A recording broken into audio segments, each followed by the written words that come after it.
हर साल कुछ बच्चे ऐसे पैदा होते हैं जिन्हें बचपन से ही बार बार खून चटाना पड़ता है।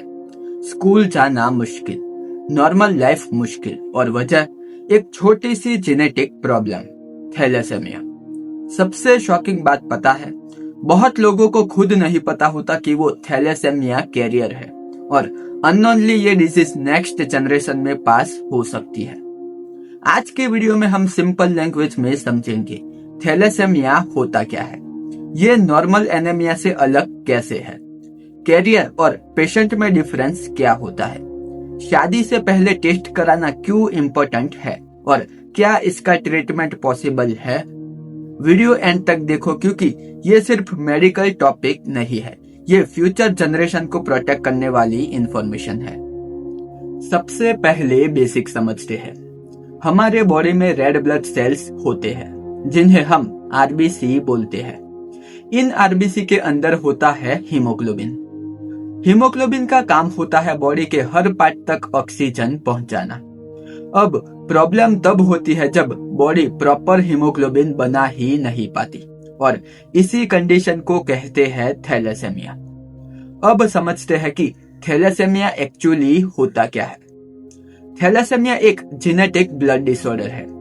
जेनेटिक मतलब ये इन्फेक्शन नहीं है, किसी से टच करने से नहीं फैलता, ये पेरेंट्स से जीन्स के थ्रू चाइल्ड तक आता है। इस डिजीज में बॉडी प्रॉपर हीमोग्लोबिन बना ही नहीं पाती। रिजल्ट, बॉडी में खून की कमी होने लगती है, वीकनेस होती है, थकान होती है और सीवियर केसेस में बार बार ब्लड ट्रांसफ्यूजन की जरूरत पड़ती है। थैलेसेमिया मेनली दो टाइप्स के होते हैं, अल्फा थैलेसेमिया और बीटा थैलेसेमिया। इंडिया में सबसे कॉमन होता है बीटा थैलेसेमिया। अब यहाँ एक इम्पोर्टेंट चीज समझना बहुत जरूरी है, हर थैलेसेमिया डेंजरस नहीं होता। इसके मेनली दो फॉर्म्स होते हैं। पहला थैलेसेमिया माइनर, जिसे कैरियर भी कहा जाता है। इसमें पर्सन बिल्कुल नॉर्मल लाइफ जी सकता है, बहुत बार सिम्टम्स भी नहीं होते, बस हल्का एनीमिया हो सकता है और कई लोगों को जिंदगी भर पता ही नहीं चलता कि वो कैरियर है। दूसरा थैलेसेमिया मेजर, ये सीरियस कंडीशन होती है। इसमें चाइल्ड की बॉडी प्रॉपर हीमोग्लोबिन बना नहीं पाती। यूजुअली 6 महीने से 2 साल के अंदर सिम्टम्स दिखने लगते हैं। बच्चा वीक लगता है, वेट नहीं बढ़ता, स्किन पेल लगती है, बार बार फीवर या वीकनेस होती है और फिर रेगुलर ब्लड ट्रांसफ्यूजन की जरूरत पड़ सकती है। अब सबसे इम्पोर्टेंट क्वेश्चन, ये डिजीज चाइल्ड में आती कैसे है। समझो हस्बैंड थैलेसेमिया कैरियर है और वाइफ भी कैरियर है, तो हर प्रेगनेंसी में 25% चांस चाइल्ड नॉर्मल होगा, 50% चांस चाइल्ड कैरियर होगा और 25% चांस चाइल्ड को थैलेसेमिया मेजर हो सकता है।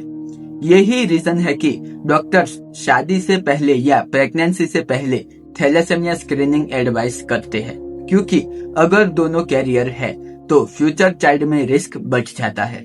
अब क्वेश्चन आता है, कैसे पता चलेगा कि किसी को थैलेसेमिया है या वो कैरियर है। उसके लिए कॉमनली एक टेस्ट होता है, HB इलेक्ट्रोफोरेसिस। ये टेस्ट हीमोग्लोबिन के डिफरेंट टाइप को चेक करता है।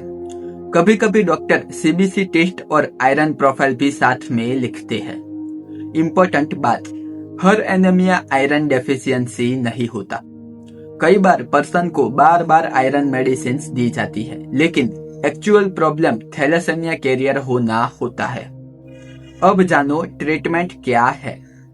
ट्रीटमेंट डिपेंड करता है कि कंडीशन कितनी सीवियर है। थैलेसेमिया माइनर में यूजुअली किसी स्पेशल ट्रीटमेंट की जरूरत नहीं होती, पर्सन नॉर्मल लाइफ जी सकता है, बस अननेसेसरी आयरन मेडिसिन अवॉइड करनी चाहिए अगर आयरन डेफिशिएंसी प्रूव ना हो तो। थैलेसेमिया मेजर, इसमें रेगुलर ब्लड ट्रांसफ्यूजन लग सकता है, लेकिन फ्रीक्वेंट ट्रांसफ्यूजन से बॉडी में आयरन ओवरलोड हो जाता है, इसलिए डॉक्टर्स आयरन किलेशन मेडिसिन भी देते हैं। कुछ केसेस में बोन मैरो ट्रांसप्लांट भी ऑप्शन हो सकता है, जो सिलेक्टेड पेशेंट में क्योर प्रोवाइड कर सकता है। सच बोलो तो थैलेसेमिया से ज्यादा डेंजरस है उसकी लैक ऑफ अवेयरनेस। बहुत लोग कैरियर होते हैं पर उन्हें पता ही नहीं होता, और जब चाइल्ड को सीवियर थैलेसेमिया होता है तब फैमिली को पता चलता है।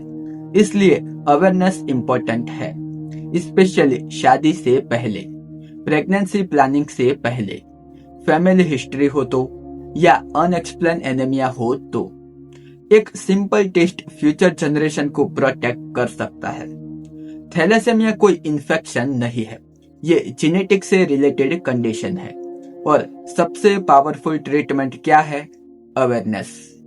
अगर आपको ये वीडियो यूजफुल लगी हो तो इसे शेयर जरूर करो, क्योंकि हो सकता है कि आपका एक शेयर किसी फ्यूचर चाइल्ड को सीवियर थैलेसेमिया से बचा दे। वीडियो पसंद आई हो तो लाइक करो, कमेंट करो और चैनल को सब्सक्राइब करना मत भूलना।